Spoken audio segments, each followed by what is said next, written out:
የምሰራቸው ቪዲዮዎች ምንም አይነት እይታ የላቸውም። እይታ እንዲኖራቸው ደግሞ ሪፖስት ላይክ እያደረጋችሁ እንድትተባበሩኝ ስል በአክብሮት ጠይቃችኋለሁ። ዛሬ ሐሙስ ነው ማርች 20 በፈረንጆች አቆጣጠር ማለት ነው።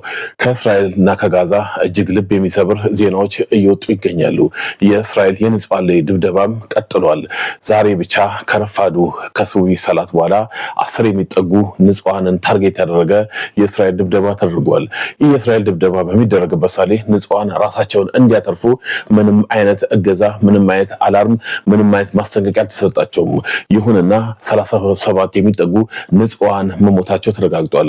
ከዛ ውስጥም አዲስ የተወለደ ጨቅላ ሕፃን ልጅም መኖሩ ተረጋግጧል። ይህ ደግሞ ዓለምን እጅግ አሳዝኗል። ብዙ ተንታኞች እንደሚሉትም ከሆነ ይህ የትራምፕ እቅድ ነው። ትራምፕ ለዓለም ሰላም፣ ለጋዛውያን ሰላም ምንም አይነት ያዋጣው 74 ሳንቲም የለም ተብሎለታል። አካውንታችን እንግዲህ እይታ እንዲኖረው ላይኩን ሼሩን አትርሱ።